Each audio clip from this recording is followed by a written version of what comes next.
जिम्पाची ego, जिसने की एक ऐसी फैसिलिटी बनाई, ऐसा प्रोग्राम प्लान किया जिसके के थ्रू वो वर्ल्ड्स बेस्ट स्ट्राइकर डेवलप कर सके जापान के अंदर। और उस प्रोजेक्ट का नाम था ब्लू लॉक, जिसने अपने पर्सनल जजमेंट के अकॉर्डिंग 300 ऐसे स्ट्राइकर्स चूज किए from all over the Japan, जिसमें से कि वो वर्ल्ड्स बेस्ट स्ट्राइकर डेवलप कर सके। अब ऐसा क्रेजी आइडिया किसी क्रेजी बंदे के दिमाग में ही आ सकता है, तो इसी बंदे के बारे में आज हम जानेंगे और ये देखेंगे कि इस बंदे की फिलोसफीज क्या है। और इनमें से काफी सारी फिलोसफीज ऐसी हैं जिनको कि तुम अपनी जिंदगी में अप्लाई करके भी काफी ज्यादा इंप्रूव कर सकते हो। नहीं समझे कैसे और जानना चाहते हो?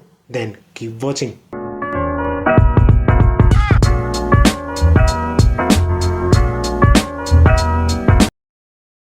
जिम्पाची ईगो के बारे में हमें पहली बार पता चलता है अपनी अनरी-चान के थ्रू, जो कि पूरे फुटबॉल यूनियन के सामने जिम्पाची ईगो को as a football coach propose करती है। अब इस बंदे के बारे में वैसे तो हमें स्टार्टिंग में कुछ ज्यादा बताया नहीं जाता, लेकिन चैप्टर 204 में हमें ये रिवील होता है कि नियोल नोवा, जो कि इस वक्त वर्ल्ड का बेस्ट स्ट्राइकर है, सिर्फ जिम्पाची ईगो को ही अपना राइवल मानता है। और नियोल नोवा ये भी बोलता है कि जिम्पाची ईगो वर्ल्ड्स बेस्ट स्ट्राइकर बनाने के लिए ऑब्सेस्ड है, जिसकी की बात मैंने डिटेल में इस वीडियो में की है इफ यू वांट। और इसी वजह से उसने ब्लू लॉक प्रोग्राम को इंट्रोड्यूस भी किया। तो इसी जिम्पाची ईगो की सबसे पहली फिलॉसफी है बीइंग एन ईगोइस्ट, यानी जब सारे प्लेयर्स को ब्लू लॉक प्रोग्राम के लिए बुलाया जाता है और जिम्पाची ईगो उन्हें एक्सप्लेन करता है कि कैसे वो वर्ल्ड्स बेस्ट स्ट्राइकर बनाएगा, तो काफी सारे प्लेयर्स इस प्रोग्राम को अपोज कर रहे होते हैं कि नहीं, उन्हें अपनी टीम के साथ खेलना है और नेशनल्स को जीतना है। वो अपनी टीम को छोड़ के किसी ऐसे वैसे प्रोग्राम में नहीं पार्टिसिपेट करना चाहते। तो इस पे ईगो ये क्लियर कर देता है, अगर तुम्हारी ऐसी ही सोच है, तुम टीम के साथ ही खेलते रहना चाहते हो, वर्ल्ड्स बेस्ट बनने से ज्यादा अगर तुम्हें टीम की लगी है तो तुम जा सकते हो। क्योंकि अगर टीम वर्क की बात ही करी जाए तो वो तो जापान के पास बहुत है, इवन नंबर 1 भी बोल सकते हैं वर्ल्ड में। लेकिन इसके अलावा हर चीज में Japan football team second rate पे आती है, जिस पे कीरा का दिमाग खराब हो जाता है। वो ये बोलता है ईगो से कि तुमने जो भी कुछ बोला वो सब वापस लो, क्योंकि जिन लोगों के बारे में तुम बात कर रहे हो वो सारे मेरे हीरोज हैं। इस पे ईगो हंसते हुए बोलता है कि अच्छा, तुम्हारे हीरोज ने आज तक वर्ल्ड कप जीता है? फिर वो सब कचरा है और मैं यहाँ पे वर्ल्ड्स बेस्ट होने की बात कर रहा हूँ। जिस पे वो कई सारे एग्जाम्पल भी देता है, जैसे कि नियोल नोवा, जिसने कि ये कहा था कि टीम वर्क करके 1-0 स्कोर के साथ जीतने से बेहतर है मैं हैट्रिक लेके मैच हार जाऊं। और ऐसे ही पेले का भी एग्जाम्पल देने के बाद ईगो ये बोलता है जापान टीम जो लैग करती है सबसे ज्यादा वो है ईगो, और इसलिए अगर तुम वर्ल्ड्स टॉप ईगोइस्ट नहीं हो तो तुम वर्ल्ड्स बेस्ट स्ट्राइकर बन ही नहीं सकते। और मैं गारंटी के साथ कह सकता हूँ यही प्लॉट और ऐसी ईगो की फिलोसफीज की वजह से तुम ब्लू लॉक को पसंद करते हो। अगर हाँ तो यस जरूर लिखना कमेंट में। सेकंड फिलोसफी है पुशिंग टू एक्सट्रीम। अब क्योंकि जिम्पाची ईगो ने Blue Lock programme world's number 1 striker बनाने के लिए बिल्ड किया था, तो इसलिए वो ये चाहता था कि सारे प्लेयर्स अपना 100 नहीं 110 120% तक दें। और इसी वजह से उसने एक कंडीशन भी रखी कि अगर कोई ब्लू लॉक प्रोग्राम में हारा तो वो हमेशा के लिए जापान को रिप्रेजेंट करने का मौका छोड़ देगा फुटबॉल में। एंड नाउ इमेजिन अगर ये रीजन नहीं होता तो कितने सारे लोग ढंग से खेल रहे होते फुटबॉल। एंड दैट्स व्हाई हमें इस फिलोसफी से ये पता चलता है कि जब तक तुम्हारी मोस्ट वैल्यूएबल चीज दांव पे नहीं लगी होगी, जब तक तुम अपना 100% दे ही नहीं सकते। अब जो मैंने एक्सट्रीम वाली फिलोसफी बताई थी, उसी को और भी ज्यादा एक्सट्रीम नेक्स्ट लेवल ले आने के लिए ईगो ने एक और तरीका निकाला था। क्या तुम गैस कर सकते हो क्या? अरे वही प्लेयर्स को ये महसूस कराना कि वो सबसे ज्यादा बॉटम पे पूरे ब्लू लॉक में, जबकि ब्लू लॉक में विंग 5 के अलावा और कोई विंग था ही नहीं, जैसे सारे प्लेयर्स के होश उड़ गए थे। अगली फिलोसफी आती है अवेकनिंग के बारे में, जिसपे जब ईगो अनरी-चान से पूछता है तो तुम्हें क्या लगता है अवेकनिंग क्या होती है? अनरी-चान एक क्यूट सा आंसर देती है कि अवेकनिंग का मतलब होता है सुपर पावर डिस्कवर कर लेना अपने अंदर, या फिर कोई रेगुलर पर्सन से इनक्रेडिबल पर्सन बन जाना। अब ऑब्वियसली ये सारी चीजें तो हम एनिमेज में देखते हैं, रियल लाइफ में थोड़ी पॉसिबल है ये सब। और यही जवाब ईगो भी देता है कि अवेकनिंग कोई सुपर नेचुरल फिनोमेना नहीं है, या फिर कोई नई एबिलिटी तुम्हारे अचानक से अंदर आ जाती है। ये चीज नहीं होती अवेकनिंग, और ये रियलिटी में होता भी नहीं है।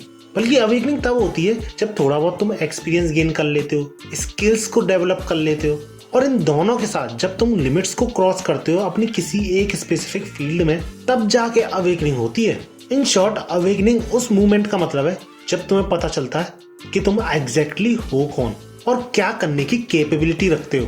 और यही चीज हमें ब्लू लॉक में सारे प्लेयर्स के साथ होते देखी है या फिर फ्यूचर में देखने वाले। अगली फिलोसफी है टैलेंट के ऊपर। तो अगर मैं तुमसे पूछूं कि टैलेंट क्या होता है, तो 101% तुम यही सोच रहे होगे कोई बंदा गिफ्टेड एबिलिटीज के साथ बॉर्न होता है किसी स्पेसिफिक डोमेन में तो उसे कहते हैं कि टैलेंटेड बंदा है इसमें। बट ईगो के अकॉर्डिंग ऐसा नहीं है। टैलेंट बेसिकली एक ऐसी पावर होती है जिसके के थ्रू तुम अपनी एबिलिटीज दूसरों को डिमॉन्स्ट्रेट करते हो, और ऐसा करने के लिए तुम्हें खुद की एबिलिटीज पता होनी चाहिए और उनमें कॉन्फिडेंस होना चाहिए। और वैसे ईगो ने तो कोई एग्जाम्पल नहीं दिया, लेकिन मैं तुम्हें एक एग्जाम्पल देता हूँ जो कि है नागी। अब सोचो तुम, नागी की स्किल्स पहले से तो बढ़िया ही थी, तो क्या हम उसे टैलेंटेड बोलेंगे? नहीं, क्योंकि अगर रियो नहीं आता और उसे फुटबॉल में नहीं लाता तो वो टैलेंटेड कहाँ से माना जाता, क्योंकि वो फुटबॉल खेल ही नहीं रहा था और दूसरों को अपनी स्किल्स शो ही नहीं कर रहा था। दैट्स व्हाई ईगो के अकॉर्डिंग सिर्फ टैलेंट से काम नहीं चलता, उसके साथ साथ अपनी स्किल्स को डेमोन्स्ट्रेट करना भी आना चाहिए, और जो ऐसा कर पाता है ईगो उसे जीनियस बोलता है। अगली फिलॉसफी है डिफीट के ऊपर, जिसपे ईगो ने ये बोला है कि तुम कितने ही बढ़िया स्ट्राइकर क्यों ना हो, वर्ल्ड्स बेस्ट स्ट्राइकर ही क्यों ना हो, लेकिन कभी ना कभी तुम्हें डिफीट का सामना करना ही पड़ेगा। कोई भी स्ट्राइकर हर मैच को तो जीत नहीं सकता ना। इम्पोर्टेंट ये है कि तुम उस डिफीट से लर्न क्या करते हो। बट बात ये है कि जो मीडियोकर पीपल होते हैं वो डिफीट का ढंग से एहसास नहीं करते अपनी आत्मा और बॉडी और माइंड के थ्रू। यानी जो वीकलिंग्स होते हैं वो ये सोचते हैं कि उन पे टैलेंट नहीं है, वो दूसरों से बढ़िया नहीं कर पा रहे हैं। दैट्स व्हाई वो मन ही मन में अपने डिफीट के रीजंस ढूंढ रहे होते हैं कि इस वजह से हुआ, मेरी कोई गलती थोड़ी है। या फिर कुछ लोग ऐसे ही होते हैं जो कि ओवर एक्साइटेड रहते हैं, हमेशा हार भी जाए तो यूं सोचते हैं कि अगली बार कर लेंगे, अगली बार हो जाएगा, बट उस डिफीट को ढंग से महसूस ही नहीं करते। एंड आई थिंक हम सब ने कभी ना कभी ऐसा कुछ किया ही है, और यही रीजन है ईगो डिफीट को क्रॉस रोड बोलता है। यानी अगर तुमने सही रास्ता पकड़ा और उस डिफीट को ढंग से महसूस किया तो इंसान इतनी पावर रखता है कि अपने ड्रीम्स को रियलिटी में कन्वर्ट कर सके। अब अगली 3 जो फिलोसफीज है वो यूं समझ लो मेरी पर्सनल फेवरेट है। अब इनमें कोई रैंक के हिसाब से नहीं बोलूंगा मैं, ये तीनों ही काफी ज्यादा सही लगी मुझे। जिसमें से सबसे पहली है लक, जिसे ईगो तब एक्सप्लेन करता है जब बशीरा के अनकंट्रोल हो जाने पे बॉल अचानक से रिन के पास चली आती है और रिन सेकंड मैच जो सेकंड एनकाउंटर होता है साई के साथ उसमें भी जीत जाता है। इनको समझ नहीं आ रहा मैं किस बारे में बात कर रहा हूँ, तुम इस वीडियो को चेकआउट कर सकते हो, क्योंकि उस गोल को साई ये समझ रहा था कि लक के थ्रू हुआ है। बट इसके बाद ईगो ये एक्सप्लेन करता है कि लक काम कैसे कर सकता है, जिसपे साई ये सोचता है व्हाट द हेक, भैया लक तो लक होता है, उसमें काम कैसे करता है, कैसे आता है, उसका क्या मतलब है। इस पे ईगो भी लाइक ईगो हमेशा की तरह बोलता है ये मीडियोकर लोगों की सोच है, और ये कहते हुए लक को एग्जाम्पल के थ्रू समझाता है। जैसे कि कबूतर ने कभी ना कभी तुम्हारे ऊपर बीट जरूर करी होगी, लेकिन एक बार जब तुम्हारे ऊपर कबूतर हग चुका होता है तब जाके तुम रियलाइज करते हो कि नीचे काफी सारी बीट और पड़ी हैं और ऊपर बहुत सारे कबूतर बैठे हैं, और तुम उस चीज को बैड लक बोल देते हो। लेकिन अगर तुम उस चीज को पहले ही नोटिस कर लो कि ऊपर कबूतर बैठे हैं, नीचे बहुत सारी बीट पड़ी है, तो तुम ऐसी सिचुएशन को आसानी से इग्नोर कर सकते हो।